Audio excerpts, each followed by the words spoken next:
Oi, gente! Hoje eu vou falar sobre Eneida, de Virgílio. Bom, a primeira coisa que eu tenho para falar sobre Eneida é o fato de que Eneida é um poema épico. Então, o que vem a ser o épico? Eu não quero usar academicismos, eu vou usar exemplos porque eu acho que vai ser mais fácil para vocês entenderem, né?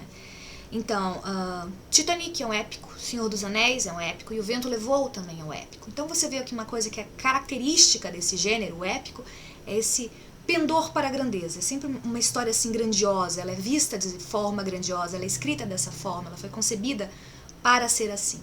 A outra característica é que ela sempre tem um fato histórico, não necessariamente verídico, porque, por exemplo, o Titanic é uma história verídica, mas o Senhor dos Anéis é fictício.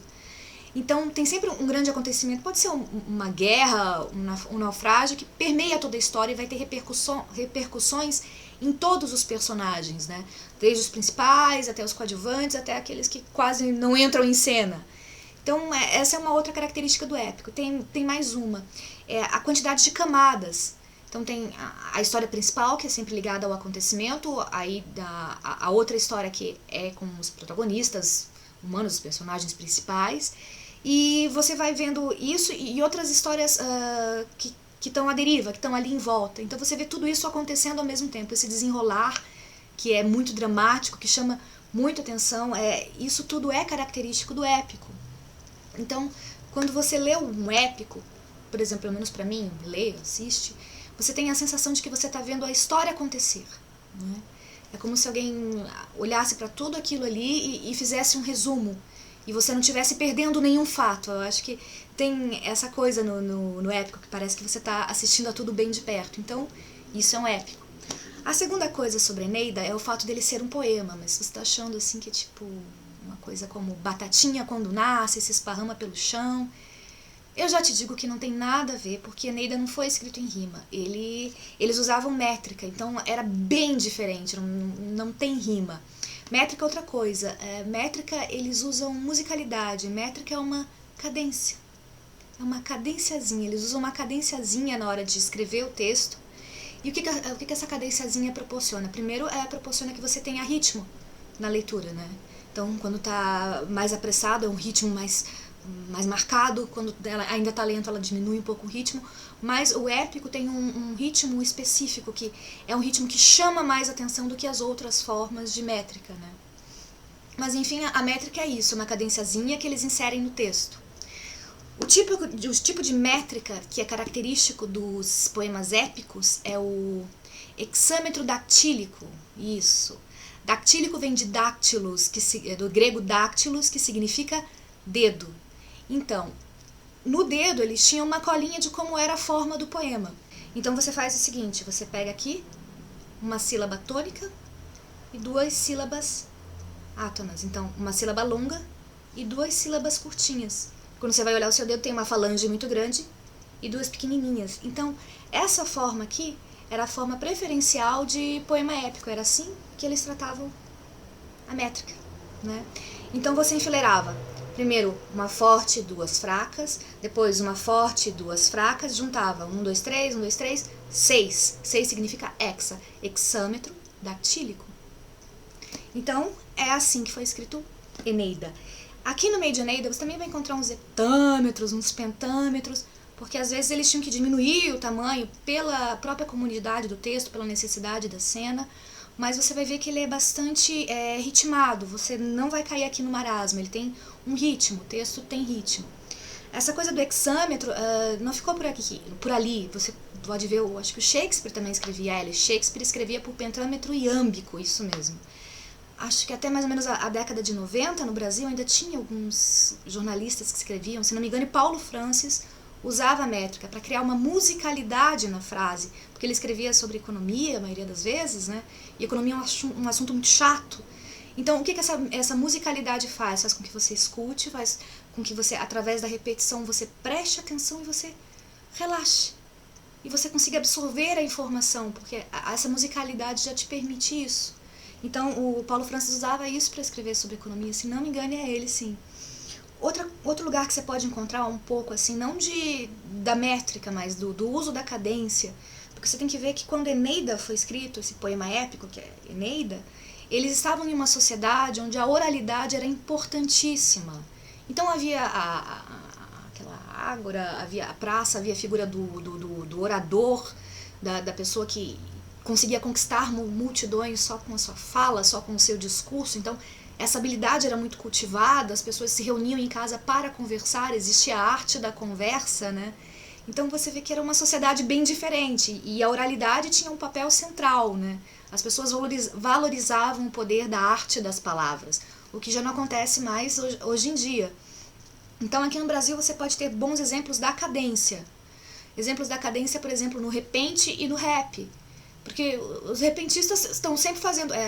na maioria das vezes, eles têm algumas forminhas prontas que eles já decoraram que eles usam, mas a maioria das vezes eles fazem de improviso. Então o que eles fazem? Eles decoram a cadência, eles se habituam a pensar com cadência, a fazer as frases já cadenciadas. Então isso já cria a possibilidade deles fazerem isso ao vivo. A mesma coisa acontece com rap, mas não esse rap composto, digo freestyle mesmo, que daí o cara tem que se habituar a pensar de forma cadenciada, porque ele tem um curto espaço de tempo e ele tem que conquistar a atenção das pessoas, senão elas não vão ouvir o que ele está falando e ele, enfim, tem que passar a mensagem dele. Então, essas duas formas são resquícios ainda da nossa cultura oral, né? Porque se nós herdamos isso da época de Eneida, então, enfim, ainda existe um pouco, não dessa necessidade, mas vão haver circunstâncias em que ela vai acontecer e que as pessoas vão fazer uso dessa oralidade e vai acabar sendo do mesmo jeito que Eneida, porque as pessoas vão chegar às mesmas conclusões, porque nós ainda somos herdeiros daquela cultura, então elas ainda vão chegar às mesmas conclusões. Então, cara, não vou falar, melhor cantar. Cantar funciona porque todo mundo presta atenção, a gente memoriza e a gente guarda. Bom, enfim, agora eu vou falar sobre o livro propriamente dito. Eneida foi escrito, acho que 27 ou 29 a.C. Esse foi um livro que foi escrito por encomenda pelo imperador romano, Otávio Augustus, e ele pediu para que Virgílio, enfim, o autor de Eneida, que ele escrevesse um livro que rivalizasse em qualidade com a Odisseia e a Ilíada de Homero. Porque naquela época o Império Romano, existia aquela competição ainda entre o Império Romano e os gregos, porque os gregos tiveram uma civilização formidável, eles foram muito avançados em várias coisas. Então eles foram sucedidos pelo Império Romano, que aproveitou quase tudo dos gregos, né? Mas eles, enfim, não foram tão grandiosos quanto os gregos, né? Então eles tinham essa coisa de competição, você vai ver isso algumas vezes ali na história. Então, motivado por isso, o Otávio Augustus queria mesmo que os romanos tivessem um poema que fosse tão bom quanto os poemas gregos, que rivalizasse com eles em qualidade, né?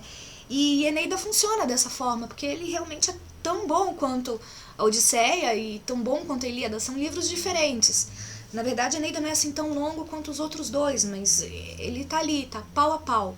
E Eneida não é um livro que foi concluído, porque o Virgílio morreu antes de concluir o livro, aí na hora de morrer ele teve um faniquito e pediu para que os amigos queimassem o livro, porque ele não estava completo. Mas você não vai sentir isso ao ler o livro, não. A leitura é bastante redonda, você sente aqui que não tem nada mais a pôr. Ele que queria detalhar alguns pedaços, viajar mais um pouco, isso foi mais preciosismo dele. Então ele se sentia muito frustrado por ter colocado todo esse esforço e acabar morrendo antes de concluir tudo aquilo que ele tinha pensado em fazer. Bom, enfim, como ele tinha... isso aqui tinha sido encomendado pelo Otávio Augustus, tem algumas referências à vida dele, assim, mas não é umas coisas assim diretas, não é exatamente indireto. Na verdade, você tem que conhecer a história do Otávio, do cara, para conseguir ver essas referências aqui. Porque é um escudo que tem tal símbolo, que lembra a coisa que o imperador fez tal dia. É o tal Deus que fala tal coisa, que lembra tal discurso do imperador tal dia. Então é esse tipo de referência, né? Você tem que ter algum conhecimento histórico para conseguir identificá-las. De repente, dependendo da tradução que você pegue do livro, isso já vem ali referenciado nas notas, nas notinhas de rodapé. Eu não sei se você vai conseguir, né? Mas, enfim, a minha edição eu tive sorte porque meus pais já tinham em casa, mesmo assim eu tive a curiosidade de dar uma olhada em algumas coisas no original, né, no latim. porque a língua latina é muito rica mesmo em musicalidade, como eu estava dizendo, e nós somos herdeiros dessa musicalidade. E eu queria dar uma olhada de como é que o cara trabalhava essa cadenciazinha ali no latim, então eu dei uma olhada para, enfim, satisfazer a minha curiosidade. Bom, além disso, eu queria fazer um comentário muito breve sobre o fato de Eneida também ser uma narrativa fantástica. Eu vou fazer um outro vídeo falando especificamente sobre narrativa fantástica, mas eu vou dar agora um preview. Eu encontrei, procurando na internet, enfim, várias coisas sobre narrativas fantásticas, vários exemplos, mas eu achei um que me chamou bastante atenção, que é uma classificação que foi feita por Aristóteles há muito tempo atrás e ela acabou esquecida, sabe-se lá Deus por quê, mas pela classificação dele, você vê que todas as histórias entram dentro daquela classificação e a classificação dele faz algum sentido quanto ao ponto de vista que ele queria expor, que é o seguinte: quanto mais próximo do divino, mais fácil é para que você consiga fixar essa história, né? Então tem a primeira modalidade, que é a modalidade mítica, em que o herói é um deus, um aspecto de Deus, ele é uma espécie de Deus, ou ele tem poderes de uma divindade, né? Aí, por exemplo, se encaixaria já Matrix, né? Que é bem parecido. O outro seria os X-Men também, porque eles são poderosos, têm poderes. Aí quando você assiste esses filmes, você vê que os personagens centrais têm esses poderes, né? Então já pela estrutura, pela premissa da história, você já presta mais atenção. Ou essa história tem mais capacidade de se tornar profunda do que se só falasse sobre seres humanos, né? Então essa é a primeira modalidade que o Aristóteles fala naquela lista. E a segunda é a modalidade lendária, que é aquela na qual Eneida se encaixa. Na verdade, encaixa-se Eneida, encaixa-se praticamente toda a mitologia, né? Pelo menos o que tem de relacionamento entre humanos e deuses. Se encaixa folclore, se encaixa a lenda urbana, se encaixa as nossas lendas aqui do Brasil. Então, essa modalidade lendária, que é primeiro o mítico, né, em que o herói tem superpoderes, e a segunda, que é a lendária, em que o herói é um ser humano comum, mas ele interage com deuses, ele tem potências divinas que o assistem, que o observam, que interferem na história e que vão interferir no final da história. Então você vê que é uma boa descrição mesmo da mitologia grega, das lendas brasileiras. Então Eneida entra nessa segunda modalidade, que seria a segunda modalidade mais forte. São 5, eu vou comentar no outro vídeo, senão fica muito comprido. Mas você vê que quanto mais próximo do divino, quanto mais mítico, quanto mais você trabalha com essa possibilidade do divino, você vê que mais forte é o apelo dessa história. Então, Eneida está na segunda modalidade. Toda a literatura fantástica está dentro dessa modalidade. Então, você vê que ela tem um apelo maior junto às pessoas. E quando você vai escrever, você vê que você pode trabalhar a profundidade com mais facilidade. Bom, é isso que eu queria dizer. Só mais uma coisinha que eu queria observar.